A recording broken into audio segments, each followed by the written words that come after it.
Good afternoon, everyone, and welcome to our Securing Your Business webinar series. My name is Amy Morgan, Associate Vice President for Programs at the Winter Park Chamber of Commerce. We're glad that you have joined us today. We have an exciting and useful webinar for you.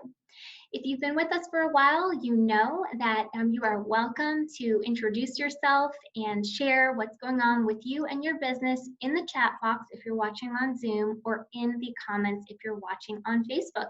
In addition, we will have this webinar recorded and posted on YouTube, as well as at winterpark.org for your future reference. We'll go ahead and get started today. I would like to introduce Betsy Gardner-Eckbert, the President and CEO of the Winter Park Chamber of Commerce. Amy, thank you so much for having all these things put together so we can do this today. Thank you to my team. Our whole team works pretty hard to get these done every day, and we're incredibly grateful to all those talented people for getting all these elements woven together so we can continue to deliver on our mission promise, which is to convene people and ideas for the benefit of our businesses and our community. When we went into a home-based model for this, we weren't sure how we were going to do it, and I'm really glad that we are in our 8th week of delivering content this way. So thank you to my team, and I am thrilled that you all could be here with us today. We've had speakers ranging on all kinds of topics. I think this is probably a good time for us to start thinking about staying healthy. I know that we were just joking about wine and online shopping being a stress management tool. Was probably not the one Jessica's going to be talking to us about today. She's got some better strategies for us, and we're looking forward to learning them. Jessica Daly is the Consumer Health Librarian for Orlando Health. Each day she connects the importance of patient and caregiver health literacy to cover the overall health outcomes and quality of life for those within her community. Jessica received a Bachelor of Science in Education, as well as a Master of Library Science, both from East Carolina University. She is a published author, columnist, and public speaker, and she possesses the ability to inspire and encourage people through innovative and creative methods of instruction. With 22 years of experience as a professional educator and research librarian, Jessica brings her presentations innate warmth paired with research-based knowledge. Jessica, welcome. We are thrilled that you are going to help us manage our stress the healthy way today. Thank you so much for you all welcoming me with open arms and being open to hear what I have to share. Well, we appreciate your coming today. Do you want to kick us off? Or would you like us to start with Q&A? What would work best for you? I can go ahead and get into it, and then we can do Q&A after. Great. So let me share this screen.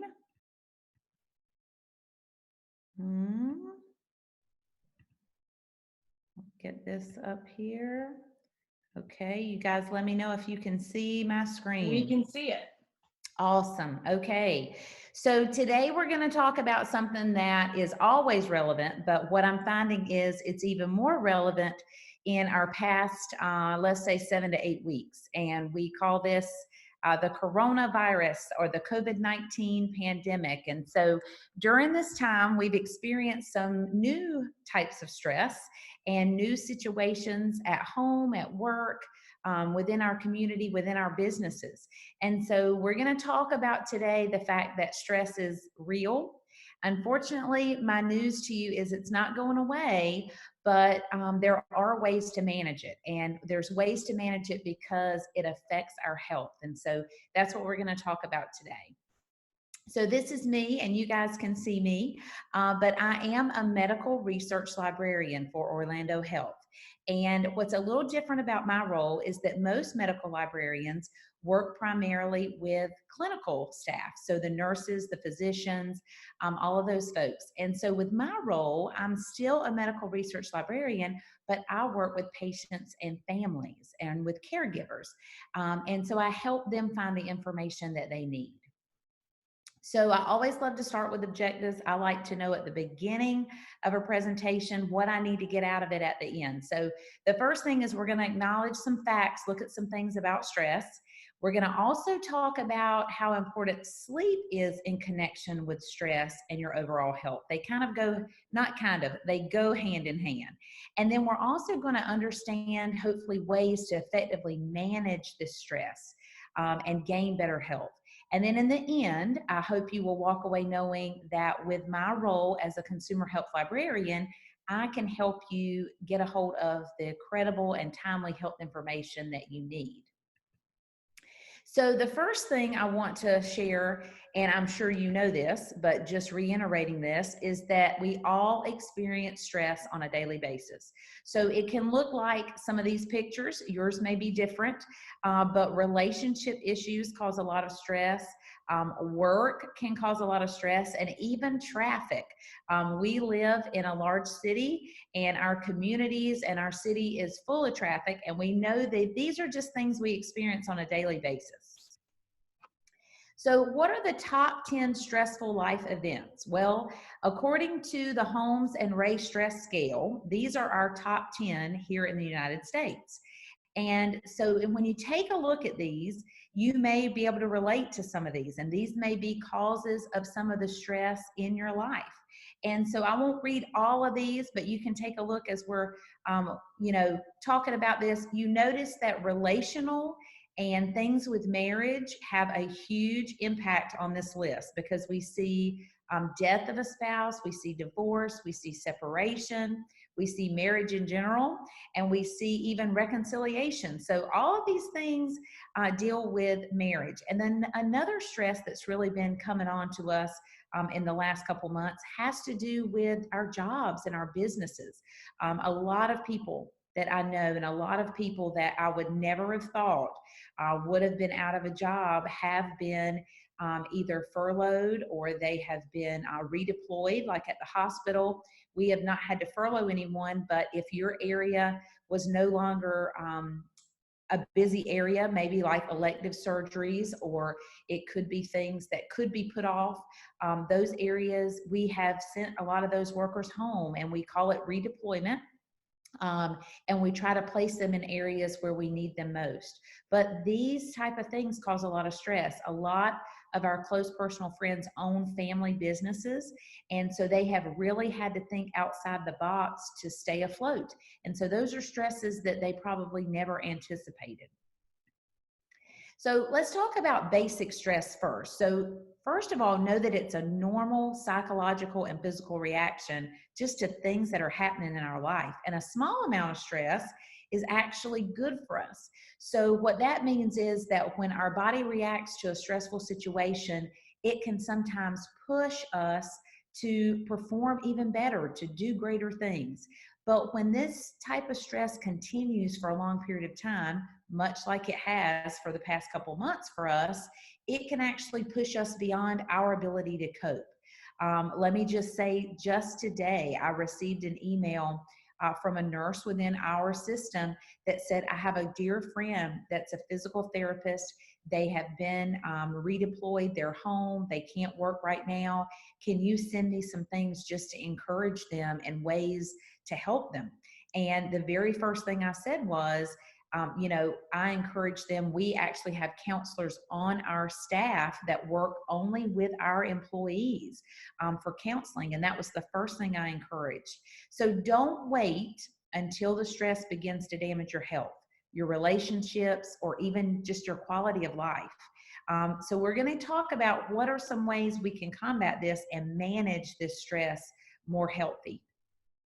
Okay, so the first thing I want you to look at is how stress affects not only our body, but our mind, our behaviors, and our emotions. So they're all intertwined, they're all connected. So when you look at this chart, you may see some things that you've been experiencing. I know for me, we're all different. For me with body, I will have fatigue, I will have muscle strain in my shoulders. I always say I carry my stress in my shoulders and my back. You may begin to experience headaches, things like that. When we are very stressed, our immune system is actually lowered. So we're more vulnerable to things, germs and disease that's out there around us.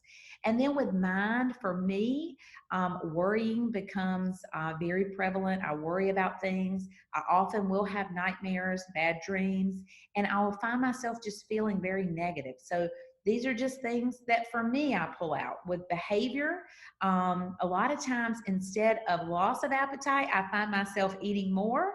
So that's kind of the flip there. And then it could also be just feeling restless, not feeling settled or at peace. And then emotions, my family will very quickly tell you that when I'm stressed, I am very irritable. I maybe snap back at them about things that would never bother me normally. So these are just things that I can pull from this, and you can probably pull different ones for yourself. So the cause of stress. So here's the first thing I ask people to identify, and that is your trigger. And this could be different things with different people or different environments, but a trigger is something that makes you feel angry, tense, worried, irritable. It really just gets to you. And so what we want to find out are, what are those triggers? Let's identify those, and then let's see what we can do when those things happen. And one of the things I have here questions for you are, do you often get headaches or even stomach issues with no real medical cause? A lot of that is connected to stress. So stress relief. So what can we do to control this? So there are a lot of things within our reach that we can do, and we may not have even thought about them. So one of the things, the example here is, maybe your stress is keeping you up at night, and you can just change your sleep environment. I do whole sessions on sleep and your health, and we're going to touch on sleep a little bit today. But when we don't sleep well, it actually releases chemicals in our brain that make us more vulnerable to stress. And so we want to make sure that we're sleeping enough. So the example here is, maybe remove the computer or the television from your room. Maybe make your bedroom more of a sort of a sanctuary or a peaceful place. So little things we can do. Also, I tell people, if there is a person that's causing you stress, people can be our triggers, believe me. And often they're people very close to us. They could be family, they could be friends, they could be people that we work with closely. And so if that's the case, maybe we want to limit our time with them if possible. One of the examples I use is that I had a family member that when I would talk with them on the phone, I would get off the phone and feel my my anxiety raise. And my husband looked at me one night and he said, "Why do you call her several times a week when this is the reaction that you always have?" And I got to thinking about that, and I thought, yeah, maybe I need to not care about this person, not stop being their friend, but maybe just limit the exposure I have to them. So that's just things to think about. And one of the things we can control, there's a lot we can't control, but one of the things we can control are our reactions to these people and to these triggers. So that's something we're going to cover today. So people ask me all the time, "Jessica, how can I manage my stress? What do you do?" Well, I can tell you some of the things I do, but let me preface that with the fact that everyone is different. And so what works for me may not automatically work for you. We all have different personality types. So take these as suggestions, maybe try a couple of them if you're open to that, and see what works best for you. So the first thing that I tell people is to seek help and support. And this could be from a trusted family or friend, but always make sure it's someone you can trust, and make sure it's a positive person. You don't want to talk with someone who's going to stress you more or cause you to become even more negative about the situations that you're facing. So think about those things. And also, relaxation is really something that we have scientifically proven helps with stress. And it could look different for you with different people. The first one I always share, and I think helps everybody, are deep breathing exercises, in the nose and out the mouth, and just really focusing and just putting ourselves in a calm place. Oxygen creates that peace for not only our brains, but just for our bodies. And then things like Tai Chi, yoga, meditation. Some people just say being in nature. I know for me, one of the places I've retreated to is my lanai, or my back screened in patio. We have woods behind our house. It's just a really peaceful place. And so that's a place to go when you need to decompress. And then setting aside time for yourself. And I am preaching to the choir when I say this. I have to make a purposeful, you know, I have to just put it on the calendar. I need to say, I need to make this a priority. So this could be things as simple as getting a bubble bath. For me, it's a hot shower. It's different music that you listen to. Music puts me in different moods. You know that too. You have music that energizes you, puts you in a happy place. Think of things that help you to relax and feel good.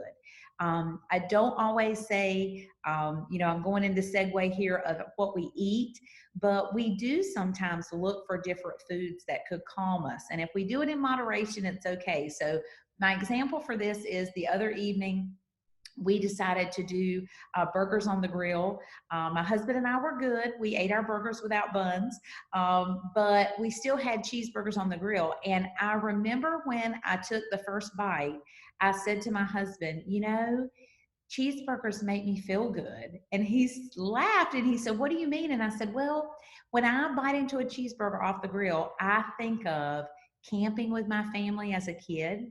I think of cheeseburgers at my grandma's house. She did them on the charcoal grill always. I said, they just evoke a lot of really good, feel good memories for me. So, think about things like that. It could be smells, it could be food, it could be, music, all those things. Think of things that just really bring positive feelings to yourself. And then, of course, we talked about eating healthy. I have to tell you, I eat things that I like sometimes. Mother's Day weekend, I had cupcakes and I had some pasta, and it was really good. And I'm not sorry for it, but I don't eat cupcakes and pasta every day. So I try to really, I'm not a vegetarian, I'm not a vegan. Those are great. I still need my meat, but I do lean meat in small portions, and we really focus on plant-based. And I try to eat throughout the day, every 2.5 to 3 hours, a small healthy snack. So, and water, drinking enough water. I can tell you, I know the days I don't drink enough water, and I drink about 100 ounces a day, and I have to be really, on track with that, make myself do that. I'll show you right here. I keep this 40-ounce water bottle with me everywhere I go, and that way I drink it. If it's not with me, I don't drink it. And so, you have to really think about these things. Being hydrated helps you feel better. And so I was finding that several years ago, I would look back, and a nutritionist asked me one day, she said, Jessica, how much water did you drink yesterday? And I said, well, I had 3 cups of coffee. She said, that doesn't count. I said, I had 2 Diet Cokes. She said, they don't count. And finally, I realized I had drunk about 8 ounces of water that day. And she said, your body is starved for hydration. You are on the verge of dehydration. And so think about these things. And exercise. For those of you that love to exercise, I wish that would rub off on me. I do not. I'm going to be totally transparent with you today. I don't enjoy exercising. But what I know is I feel better when I do. So let me tell you something. We started when this whole thing came about with COVID-19, and my husband and I were working from home. We began every morning getting up about 7:30 and walking. We started out with a mile, and now we're up to almost 3 miles a day. And we do that every morning before we ever get started. And let me tell you, when I don't do it, I know I don't feel better during the day. And I often won't sleep as well that night. And so just think about exercise. Think about something you can do. I'll tell you why I've begun to love this time. It's my time away just with my husband to talk and be with him. And a lot of my friends say I run and I walk just to be by myself.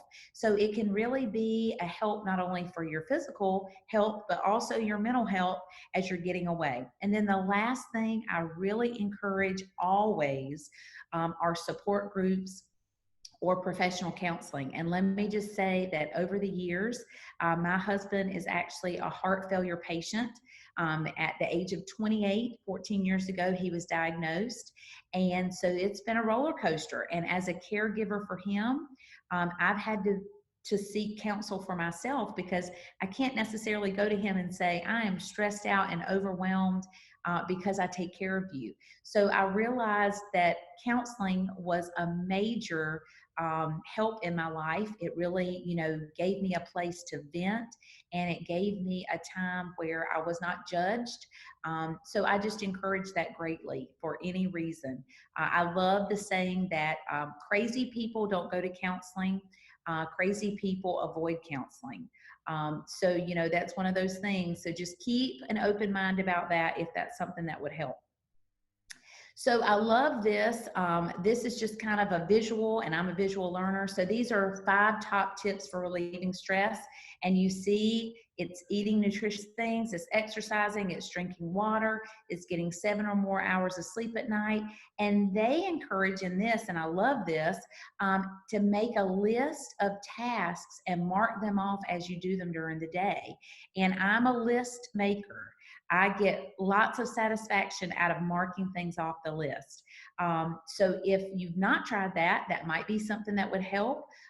Just making a list of things that need to be done, giving yourself time to do them, but having that accomplishment once they're marked off. So here we go, a little bit about sleep. So how much sleep do adults need? And it's proven, scientific research shows, lots of studies over this, on this over the past few years.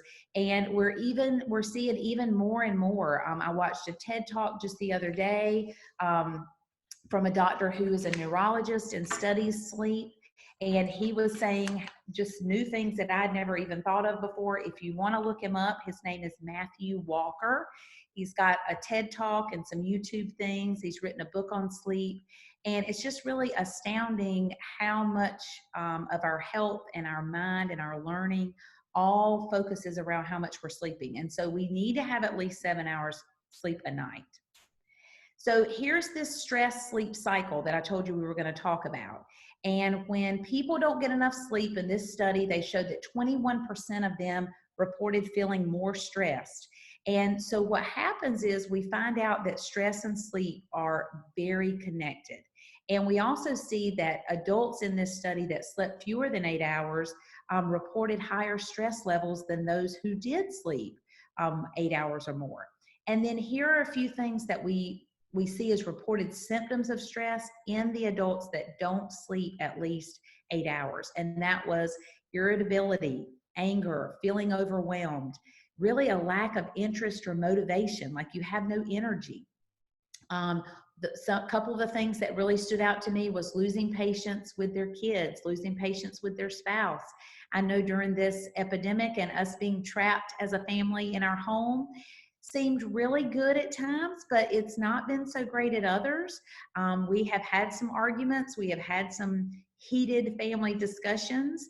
And so it's because we're not used to being together 24/7 without breaks and without our normal routine. So this is something that's really common for all of us. Maybe you start skipping exercise, and then you're likely to say that your stress has increased in the last year, that you have more stress now than you did a year ago. And so all of this came from, these stats came from the American Psychological Association. And again, it's constant studies that they're doing on sleep and stress. So I wanted to put this in here. If you are a millennial or Gen Xer, or you have children or grandchildren who are, they're really finding that young people who don't get enough sleep are really having more trouble achieving, they're not doing as well in work, in school. And so what we see is they also feel more stress because of this. And so they're likely to report feeling sad or depressed because of stress. And all of this goes back to sleep. And then teens and stress. I know I have a teen, I have a 17-year-old daughter. And we also see in one of the studies that they report that stress has an impact on their sleep, and it's vice versa. I call it the double-edged sword. They report that sleeping far less than what they're recommended. So teenagers should be sleeping 8.5 to 9.5, 10 hours a night. And normally they get the least amount of sleep during this age. And that's where we're seeing that they can do so much better in their studies and work, just in life, in relationships, when they've had enough sleep. So I love the last stat there. 90% of teens with low reported stress levels during the past school year say they got enough sleep. So we see this happening in our young people too. So I want to touch really quickly on our sleep environment. And these are all things that impact the area you sleep. And so normally that's our bedroom. And here's what I want you to think about. First is noise. So if you'd like soft noise, you'd like white noise, a fan running, keep that consistency. If you think about temperature, let me just tell you, I know, especially here in Florida, we're trying to keep those electric bills down, and we're trying to keep our thermostat on a place where we're more comfortable. But during the evening, it is recommended that you bump that thermostat down as much as your pocketbook can stand, because the optimal temperature is about 68 to 70 degrees. And I know some of you right now are going, no way, Jessica, I'm not bumping it down that far. But let me just say, everybody's home is different, but you do want it cooler at night. And studies will show that you will go to sleep faster and you will stay asleep. Here's one of the tips I have. We have a thermostat that automatically goes down at bedtime and goes back up when we get up. Or just before you go to bed, bump it down. Right as soon as you wake up in the morning, bump it back up. It just really makes a difference. And so it might be a financial thing that you feel is important enough to bump that thermostat down, and just try it. Just see if it works. Lighting. Here's what happens. We have a chemical in our brain called melatonin. A lot of people take melatonin supplements. And so what happens is, in our brain, melatonin is released when it becomes dark. That's why at night we become tired, or we get sleepier, or if we're in a dark room, we'll tend to get sleepy. Our brain releases this to help us go to sleep. If we don't have a dark environment, our brain will not release melatonin. So we wonder, why can't I go to sleep? And you have all these lights on, and you have a laptop on, and you have a TV on, and you have your cell phone on, and all of those are emitting light and stopping that melatonin. And then bedding in your mattress. I'm not going to go into detail about this, but let me just say, if your mattress is more than 13 years old, you probably need a new mattress, and that could have a lot to do with your sleep. About 2 years ago, I went to the doctor. I was complaining about upper back pain, lower back pain, not sleeping well. And my physician, thankfully, she looked at me and she said, Jessica, how old is your mattress? And I thought, oh my God, I don't know. And I really had to sit there, and I looked at her. I said, I don't know. And she said, you think more than 13, 15 years old? I said, absolutely. I'm thinking maybe 20. And she said, well, you really need to consider getting a new mattress. So I went home, talked to my husband about it. We figured out our mattress was 18 years old. Not only had we slept on it 18 years, we had moved it 3 times. And so we went mattress shopping, and it was an ordeal. I'll be honest with you. There's a lot online to read, a lot of research. I also encourage you going somewhere that you can take the mattress home for at least 30 days and swap it out if it doesn't work. We actually did that. After 2 weeks, the first mattress we chose was killing us. We slept worse. Called the company. They brought a different kind. That was it. We've been on it for 2 years and had awesome sleep. So just think about that. And with bedding, some bedding will make you sweat and get hot in the night. It actually causes you to wake up, and it causes you to have nightmares. So when you get too hot in the night, these things are what happen. Also, what you wear to bed, make sure you're wearing something lightweight. Cotton is optimal. And I don't say this in a disrespectful way, but less is more. Again, you're wanting to keep that body temperature down. And then eating right before bed is a no-no. I would not eat a heavy meal 2 hours before I go to bed. That doesn't mean a snack. Popcorn, you want a granola bar, you want a little something, that's fine. I'm talking about a heavy meal like dinner. So be careful with that too. And then preserving your environment. Again, I hope I'm not too transparent here, but I love that the American Sleep Foundation says your bedroom is for two things, sleep and sex. And they say that's it. Nothing else should be happening in there. It shouldn't be your work zone. It shouldn't be where you play video games or watch TV a lot. It shouldn't be where you congregate or, things are going on, because then our minds don't associate that with our calm and our sleep environment. So moving on, this is just a couple things. I'm not going to go over all of it, but when we have a lack of sleep and how it affects our health, it actually can trigger a lot of these things. And when it says weight gain, let me just explain that a little bit. It's a proven fact that when you don't sleep enough, your body will crave sugar and it will crave more foods. And so when we sleep enough, it doesn't mean we're going to lose weight because we sleep, because, oh, that would be fantastic. But it does mean that the next day we won't be in a mode to overeat or eat things that we shouldn't. So, just a thought there. And then why don't adults get the sleep they need? You probably know all these, but sometimes we need the reminder. So it can be our lifestyle. And guess what? We choose how much sleep we get. And I know some of you are going, no, no, no, no, Jessica, I have a new baby at home. I have little kids. I have this. I have my job. We still do. We can create routines in our house. I know they get interrupted sometimes, but we can choose how often we get rest and when we go to sleep. And we know we may not can control when we have to get up for work or to do things, but we can control, hopefully, what time we go to bed. Inconsistent bedtimes. This is huge. And this is something that's been affecting our family since us being homebound through COVID-19.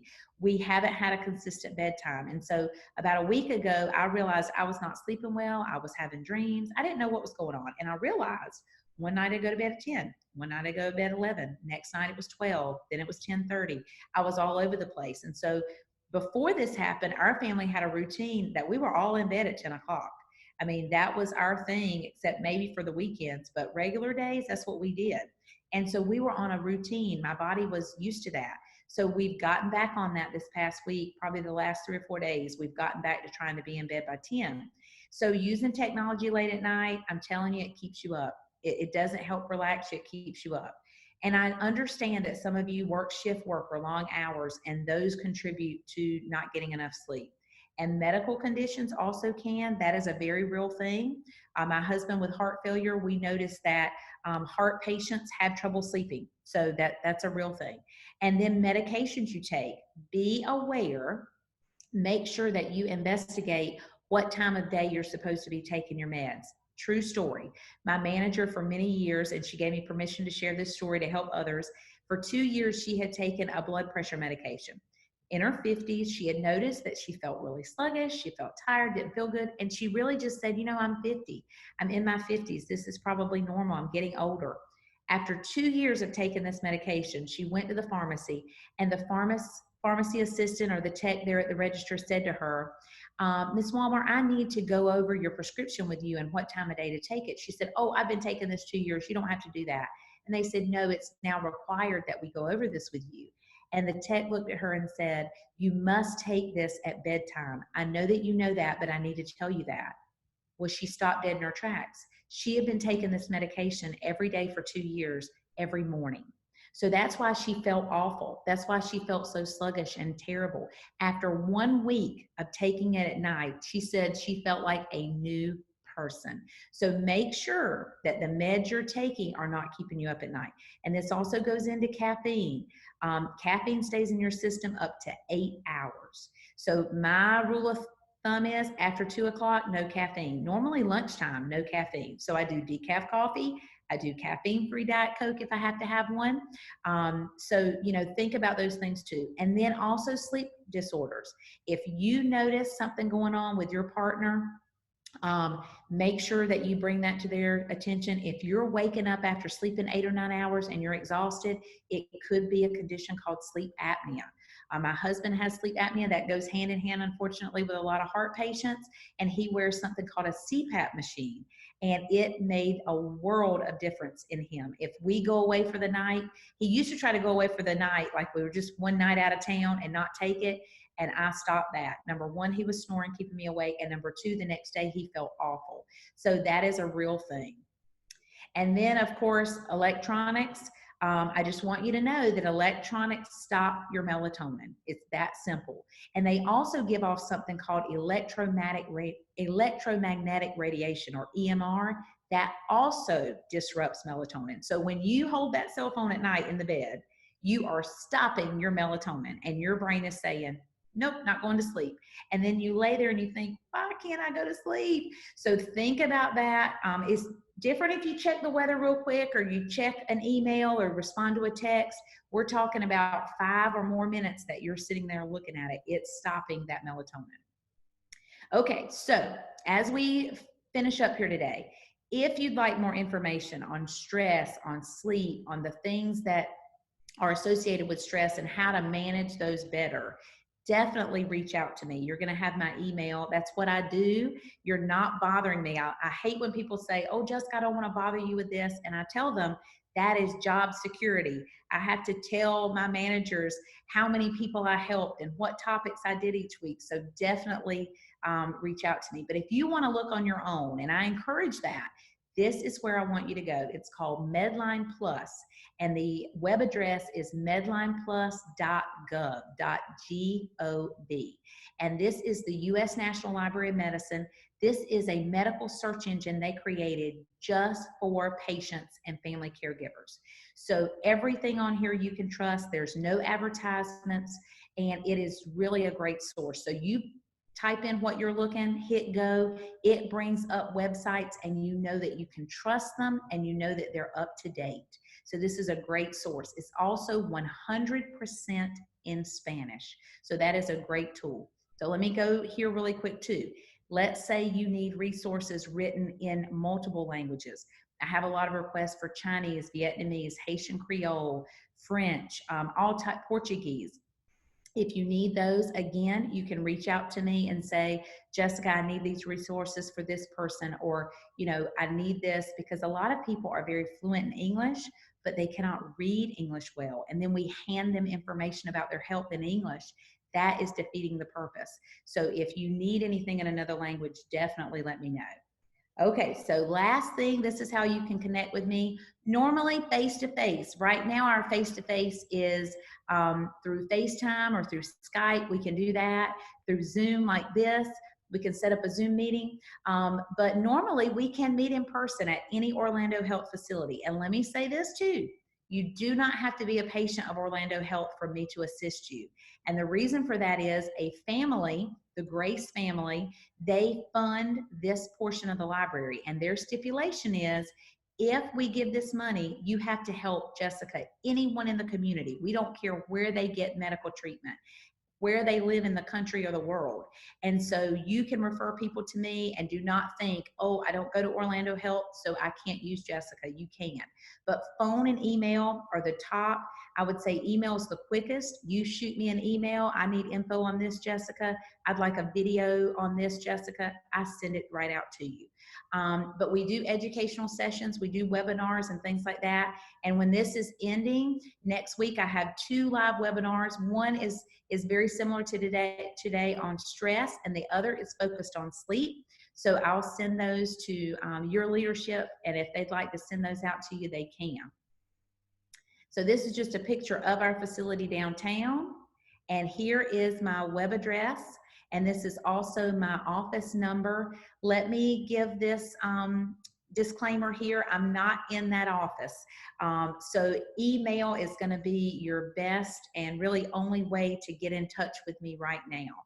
So definitely email me about this topic or any healthcare topic, and I will assist you as best I can. So that is the end of my presentation. So let me stop my sharing.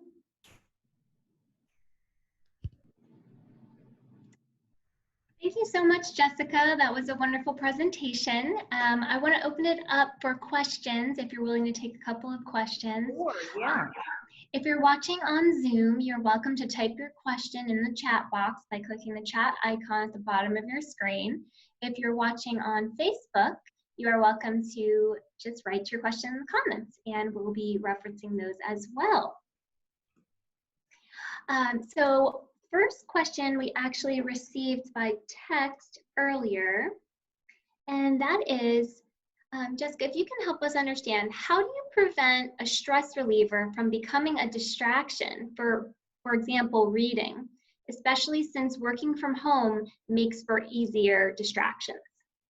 Okay, so definitely. So one of the things that I tell people when they're doing something like reading, or they're going to maybe even go watch some television, I will be open and honest. My family makes fun of me, but I love Hallmark movies. I love the Hallmark Channel. It's an escape for me. And you know why? Because I know it's going to be a happy ending. So I have to limit myself or time myself. So let's say that you're a reader. You might want to start the stopwatch or a alarm or a setting on your phone that you're only going to do it 30 minutes. Or you tell yourself, I'm going to watch one movie today and that's it. Or, you know, you just have to be really strategic with that. I think if it's even that you're a runner or you walk, you know, that you have a certain route or you have a certain time limit, because during this time, it is really difficult and it is really easy to get distracted. I know yesterday by 12 o'clock, things had happened here in our home. Electrician had to come and this happened and this happened. And I looked at my family and I said, I have to go in the office. I have to get some things done. So it's so easy to be distracted. So I would say to set time limits on whatever you're doing, so that it doesn't consume you and become a distraction instead of just to relax. Great, thank you for answering that question. Sure. Another question that has come through is, do you have any tips on finding the right amount of sleep? So I know in your presentation you mentioned that 8 hours is ideal for most people, but is there a process that you know about to identify how much sleep someone it operates most efficiently on? I will say that that is different per person. Of course, the average is 7 or more, and 8 is optimal. But let me just say that there are people that they say 6 hours, Jessica, I'm good. So everybody's body is a little different. I do know that in a study I just got finished reading this past week, it said that if you only got 4, that was the worst amount ever, because you are in the middle of your sleep cycle. And so we have to remember that during sleep, our body is really repairing itself. It's repairing muscle, it's connecting memory, it's strengthening the immune system. So all these things are happening, and it normally the process takes 5 to 6 hours to fully complete. So if we wake up after 4 hours, even 5, a lot of times our body has not had time to go through that process. So we feel even worse. And that's the same with napping. I will say napping is great, but the optimal time for napping is no more than 20 to 30 minutes. So again, people say, how do I do that, Jessica? I set an alarm on my phone, or I tell my family, I'm going to lay down, wake me up in 30 minutes, make sure I'm up. Because once you get past about an hour to 2 hours, your body and mind begins to think it's repairing and in that sleep cycle. So when you wake up in the middle of it, you feel worse. And I hear people say to me, I can't nap because I feel awful the rest of the day. That's why. So I would say definitely at least 6 or more, no matter.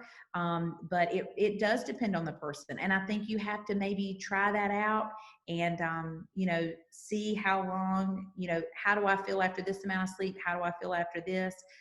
But again, everything points back to at least 7. Great, thank you, Jessica, for answering those questions and for this wonderful presentation. I'll go ahead and pass it back to Betsy to close us out. All right, thank you guys so much for having me. Jessica, thank you. That was so helpful to me personally. I'm sure everybody else got something out of that. I really appreciate it. Sleep hygiene is always a struggle for me, and it's great to have a reminder. So thank you very much. All right, thank you. Thank you to my team, and thank you for getting everything set up today. We are looking forward to tomorrow, where we have our legislative update at 10 o'clock in the morning, and that is going to be in place of a webinar in the afternoon. So we hope you will join us tomorrow. We'll be on Facebook and also on Zoom. That's at 10 a.m. We're going to hear from our legislative delegation. to Tallahassee, and Scott Maxwell from the Orlando Sentinel will be moderating that panel tomorrow. So we are looking forward to that.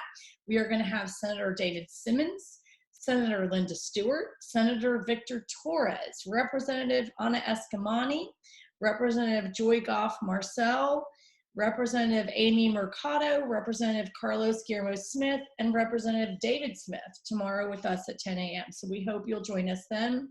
And then we are going to be hearing from Amy Collins-Hitchner, who's an attorney at law with Swan, Hadley, Stump, Dietrich, and Spears.